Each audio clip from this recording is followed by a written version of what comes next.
All right, welcome everyone. Before we get started, I wanted to invite you to drop any questions you might have in the Q&A. Sometimes people use the chat, but for today's webinar, we're going to use the Q&A, please.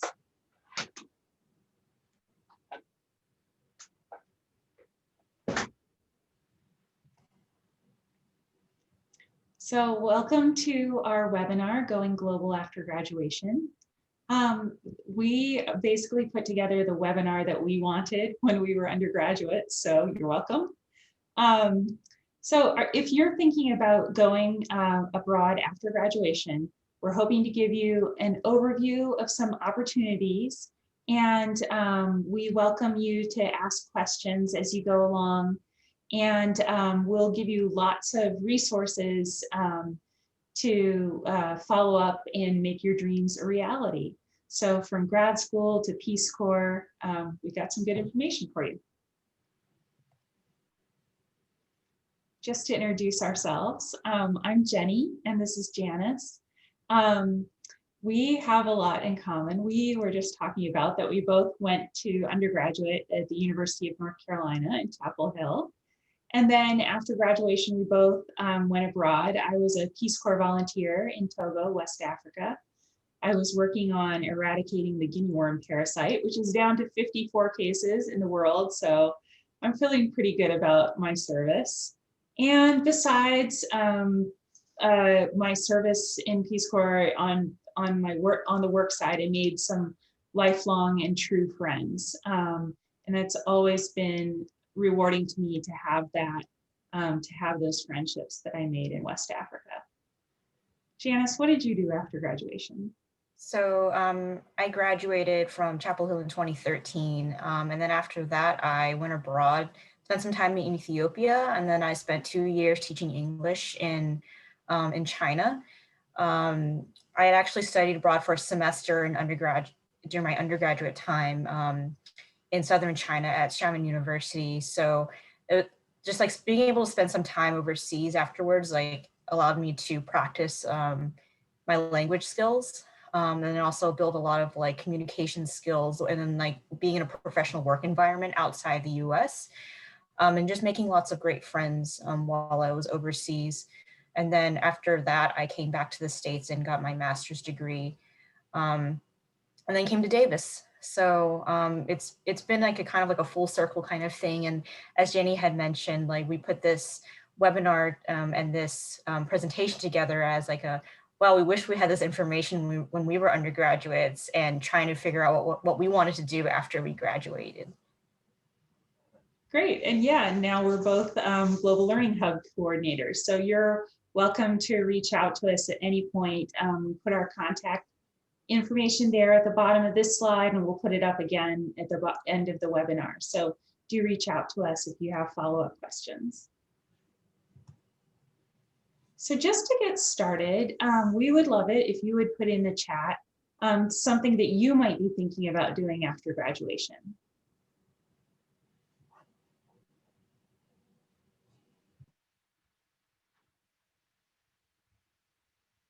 Are you shy? There we go. Oh, master's degree, Peace Corps. Teaching English abroad.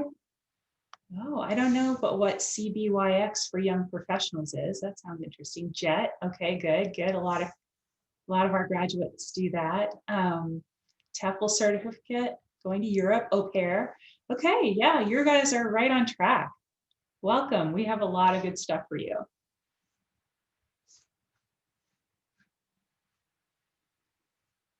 So we thought we would begin with the most important reminders. The main thing that we want you to take away from this webinar is that it's never too early to get started. Some things that you may be applying for, like Fulbright, will take a full year for the application. And just like when you were applying for your undergraduate degree, you want to have some things that are a safety and some things that are a reach. And you want to probably sort of track the opportunities that you're pursuing, because you'll always be in some different phase. Like you'll have put in an application and you're waiting for something to happen, or you've had an interview and you're waiting for something to happen, or you've been accepted and you're waiting to be placed. So you might need some sort of tracking device to see where you're going with your multiple applications. We have lots and lots of resources for you through the Global Learning Hub. I'll drop some of those in the chat, but you can also just help yourself to our website resources.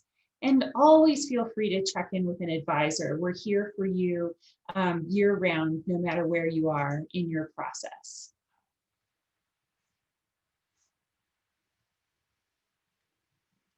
So just to get started with service, one service that you might be thinking about is AmeriCorps. That offers a variety of service opportunities from classroom to outdoors, everything in between. Whatever you're passionate about, there will be some sort of forum for you to serve. And AmeriCorps says it's your chance to be part of the greater good. There are right now 80,000 AmeriCorps volunteers serving between 3 months and a year. There are a lot of perks to service to the volunteers. You get money for college that can be up to $6,000. You can defer your student loans. You get a lot of training and a living allowance and some health benefits. So yeah, definitely think about AmeriCorps as a way to serve your country. Because it's a US government federal service, there are some citizenship or green card requirements for AmeriCorps. Similarly, Peace Corps was founded to promote world peace and friendship by fulfilling 3 goals. The first is to help interested countries in meeting their need for trained men and women. So you might be working in a field like agriculture or health or community economic development or youth empowerment or the environment. And one of the second goal of Peace Corps is for people where you serve to get a better understanding of Americans, and then vice versa, for Americans to get a better understanding of people all over the world where we as volunteers have served. And that third goal of like representing your host country back in the US, that you can keep serving that third goal really forever. Volunteers get a lot out of their service. You get transportation to and from the country where you serve. You get a spending allowance, and you get vacation and health benefits and a whole lot of training. Peace Corps also will let you defer your loans, and you'll come away from Peace Corps with a readjustment allowance of about $9,000. And you're eligible for all kinds of scholarships after Peace Corps. Let's see, moving on to woofing.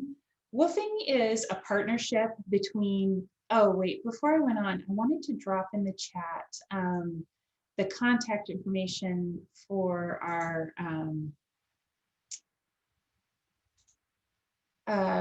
for John Keller, our regional recruiter for Peace Corps. Oh, I'm sorry, I can't find his email just at this moment. Oh well. In any case, maybe we'll get that up in a minute. And we have a lot more information about Peace Corps available in a recording from a previous Peace Corps event, and you'll find that on our UC Davis Global Career Development Series page, and I'll put the link up for that in a minute. So moving on to woofing. Woofing links visitors, who are called woofers, to organic farms, either community farms or individual private farms. And it's a sort of cultural and educational exchange that builds a global community around the values of conscientious and ecological farming and sustainability practices. The main perk in this one is that you get room and board. Woofers are serving in 130 countries. There are like 12,000 hosts and 100,000 woofers out there. So very big program. You might also consider teaching abroad. Uh, there are many programs, most of them require a bachelor degree, and most are teaching English positions. Um, they may require specific citizenship or foreign language fluency, so check each program's website for the details. And not to say that this is a comprehensive list, but this is a pretty good starting place. A lot of UC Davis students go on JET, we have students from UC Davis currently who are on EPIC and on TOPIF. So build those relationships with your faculty, and build towards getting some letters of reference to teach abroad. Similarly, we have a recently recorded event with UC Davis graduates who are either currently or recently were teaching English abroad, and that's also on our UC Davis Global Career Development Series. Some of the programs that you'll find are fee-based, and you want to just vet those programs carefully to make sure that you're getting value out of what you're paying for. And feel free to reach out to us if you found a program that's not listed here and you just want to know if someone in our office has heard about it. We can help with that process. But most of these programs that I've listed here are national programs for the programs or for the countries that they represent. So you'll wind up teaching in a public school in any one of these countries. Let's see. Moving on to Fulbright. Fulbright has a whole big spectrum of programs. So just to talk about a few of them, the US Fulbright is an opportunity for recent grads to reach out to teach English, or for recent graduates to teach English or study or conduct research abroad. It's a competitive program that's run by the US State Department. You'll need to be a US citizen for that aspect of Fulbright. Foreign students are welcome to apply for Fulbright as well. If you're an international student, you might be eligible to apply for a Fulbright for graduate study or for a position as a foreign language teaching assistant in the US. So look for those opportunities.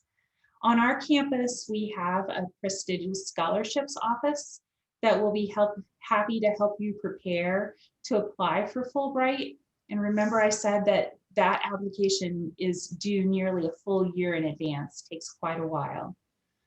If you're on another UC campus, definitely check out the Fulbright Advisors search tool, and that will help you find an advisor on your campus. All right, so two other opportunities that are available to you after graduation. There's au pairing.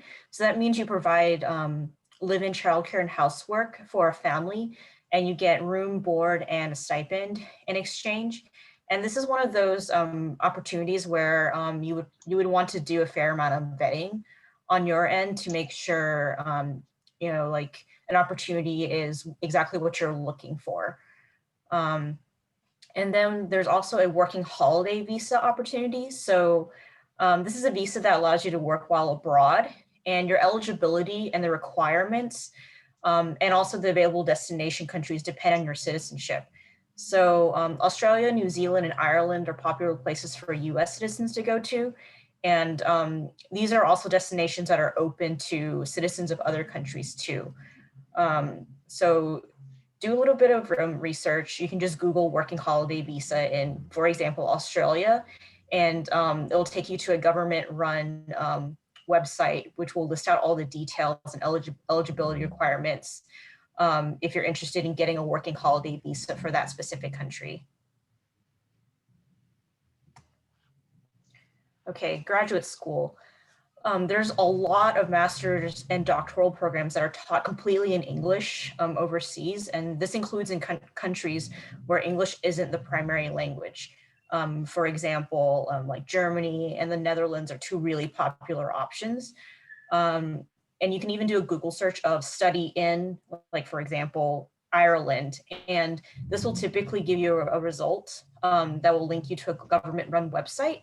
And then you can do a search on that website for like a specific program or field of study that you're interested in, and it will typically give you a list of universities and programs that have that in the country.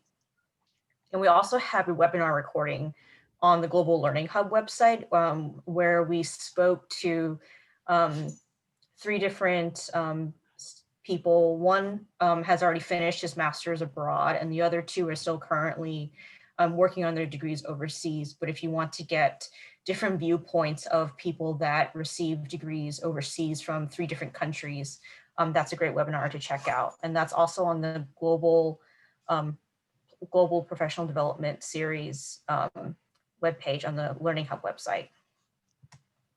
I just dropped that link in the chat, so you got it if you want it. Mm-hmm. And this is just to go back to what Jenny was talking about earlier. These are our big takeaways, that it's never too early to start preparing. You want to have multiple applications in process. It's kind of like applying to college where you had, your reach options and your safety options. And you want to be organized when you're applying to these different programs, because while it may seem like they're asking for like the same things, each program, there's just like a little nuance or a little something that's different. So to help yourself avoid getting mixed up, just have some kind of organization system where you can keep track of like what you're doing. And then, as Jenny had mentioned before, be patient, because a lot of these programs you apply and then you wait, and you may not hear back for like weeks or even months. So just be patient.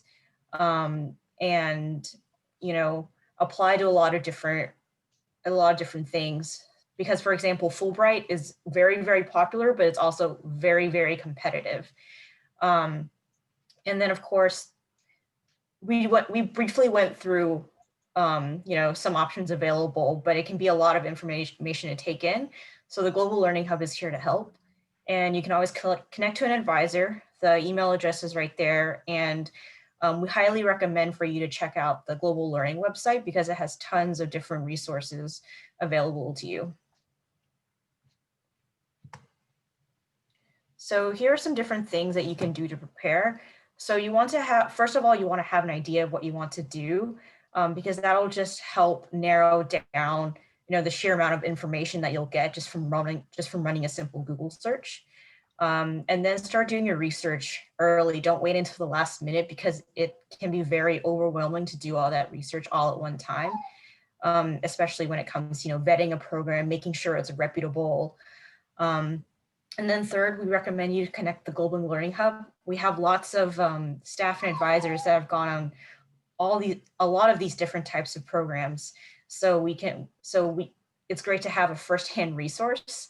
And you can learn to see like what were the pros and what were the challenges of like certain experiences.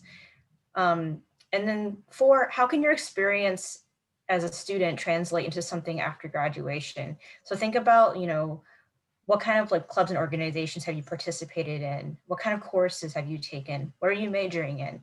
So try to like translate those strengths into particular programs that would interest you and help get you to what you want to do, even like further on in your professional career. And 5, references. So make connections, build your network, talk to your professors and your advisors. We can't stress this enough, just because all of these different programs require letters of reference. So don't be afraid to talk to your professors, start building those relationships early. And then 6, you can explore scholarships and funding on the Global Learning Hub website. Let me click here. As you can see here, we have a funding search tool, so that you can access all these different opportunities. And then there are some additional resources too. So you can check out your alumni association for networks around the world. So for example, at UC Davis, there's the Cal Aggie Alumni Association um, that has active alumni networks in Asia, Europe, Central America, and South America. And then there's also an online database called Going Global that you can search through like millions and millions of job and internship positions from around the world. So this is currently available at UC Davis, at San Diego, Santa Cruz, Santa Barbara, Riverside, Irvine, and Berkeley. And then below, this is just like a short list of a few targeted search engines that offer listings for some global learning programs that you can look through. And then, as Jenny had mentioned before, you want to vet your programs by keeping the following things in mind. So you want to learn about the organization's history and track record. You want to understand the placement process, like, you know, what are they going to, like, how are they going to, you know, go through, how are they going to place you once you're in the country? You want to assess the organization's support and accountability. Are they reputable, or do they seem a little sketchy?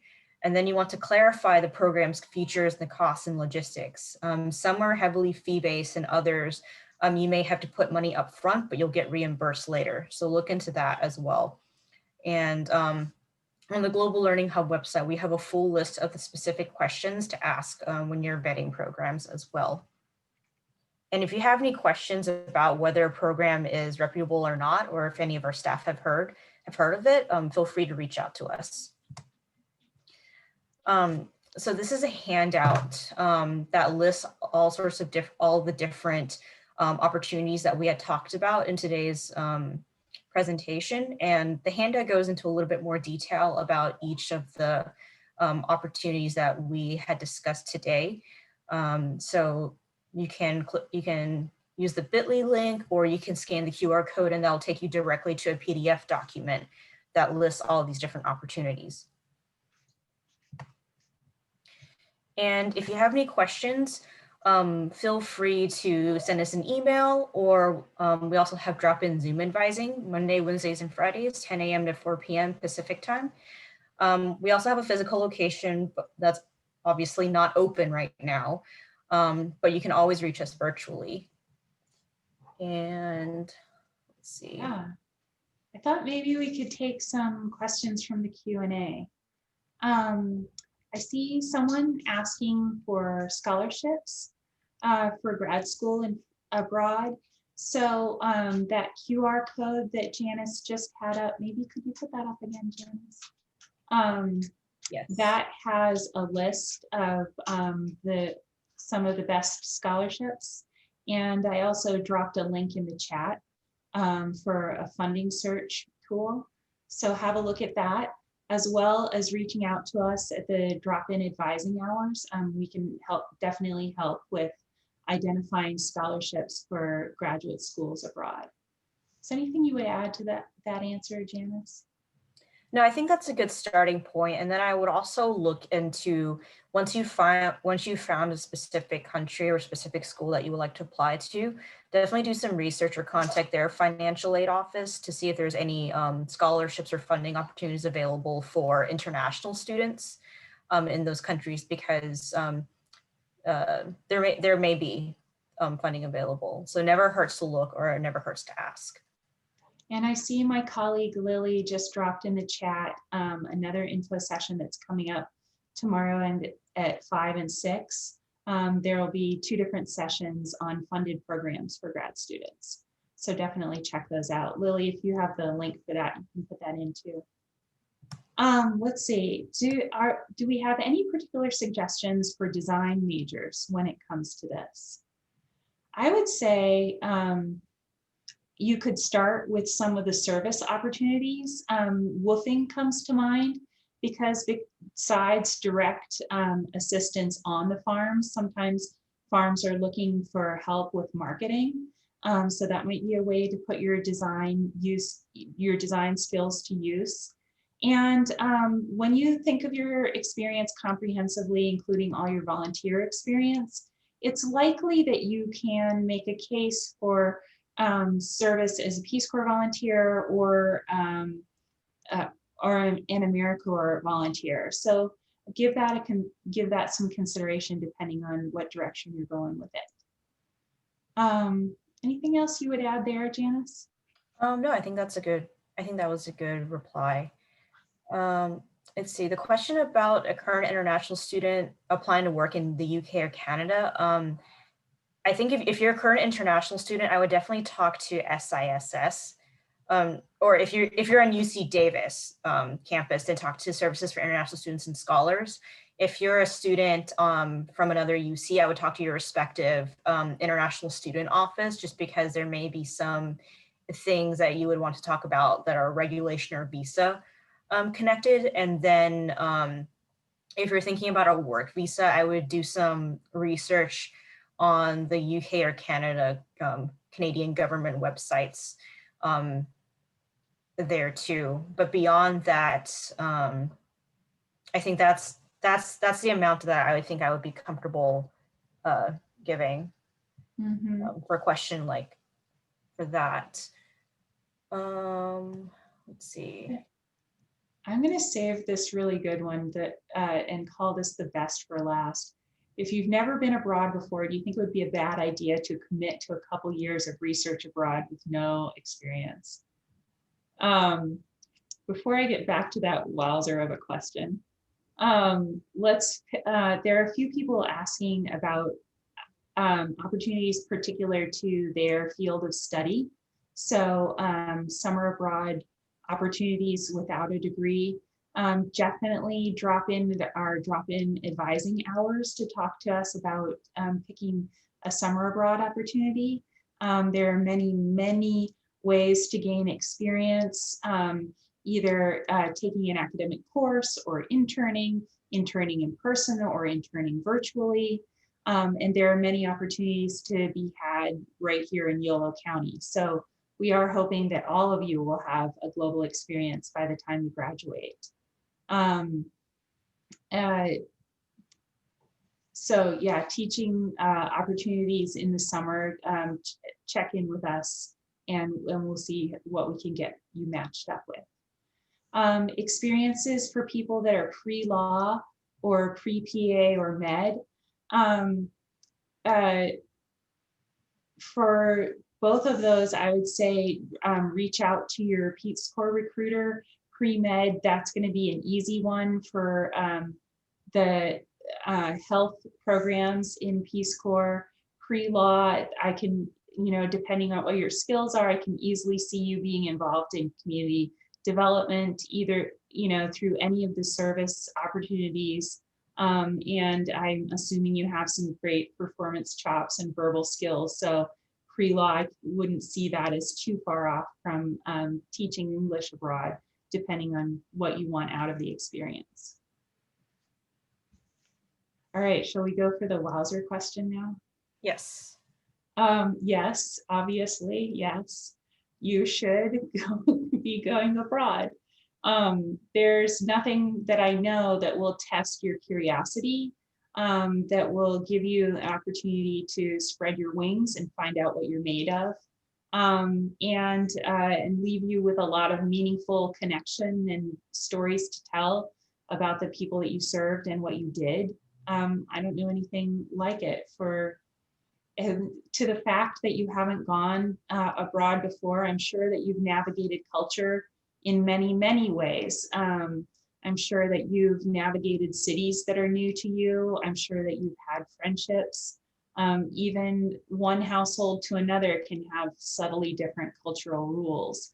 And there's no shortage of opportunities to build your intercultural skills on campus before you go, so you can get a sense of what your strengths are and what your growth areas are, if you're thinking about traveling after graduation.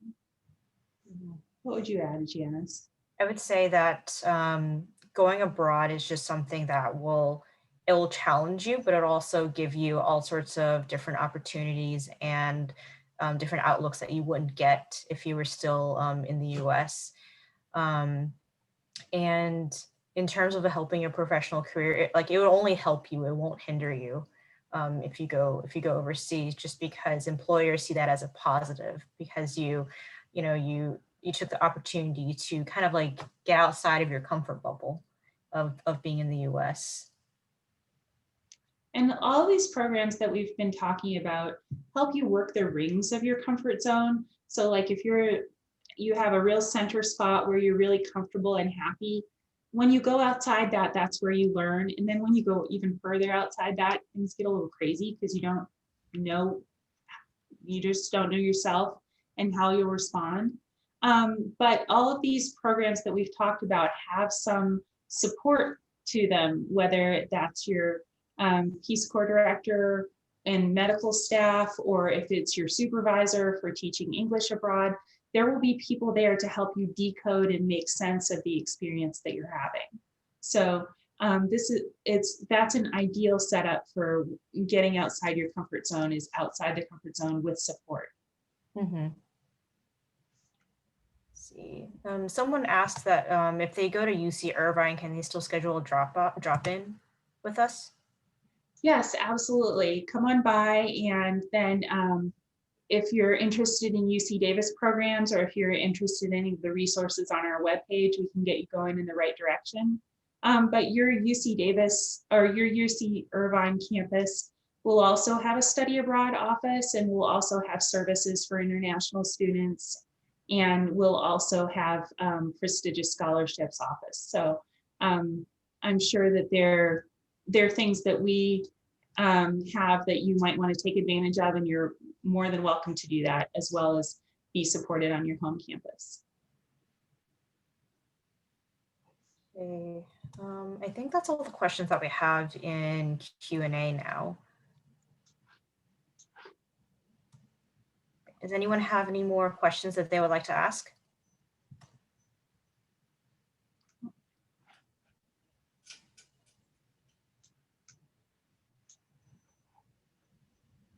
Okay, I think that may be it. Yeah.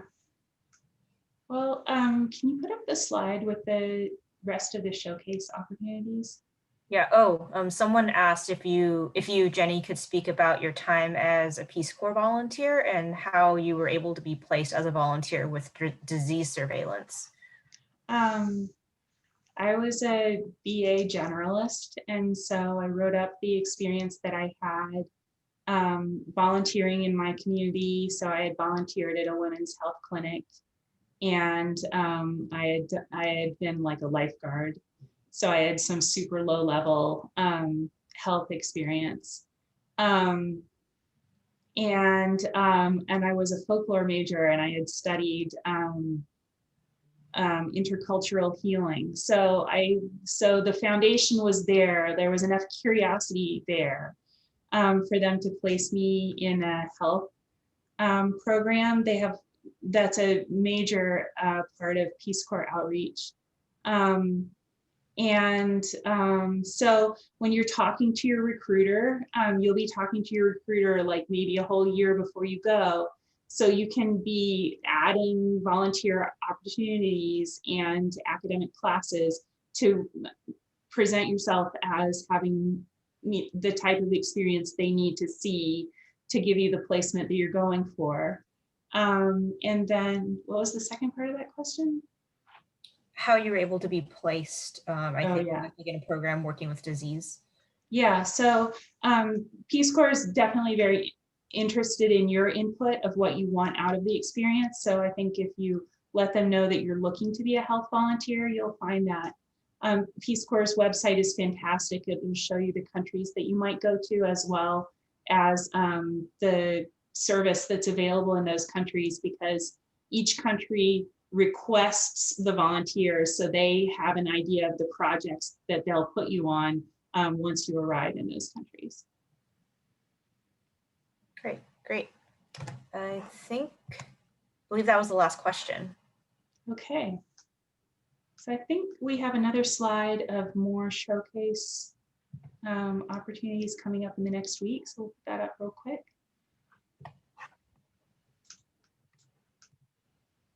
And We would love to ask you to complete a quick evaluation, give us some feedback of how we can do better. So you can either scan the QR code or Jenny, did you drop the link into the chat? Mhm. Yeah, or you can click on the link in the chat and it will be a very short survey that you can complete. And I think that's the end of the presentation. Great. Thank you all so much. It was a great opportunity to talk to you.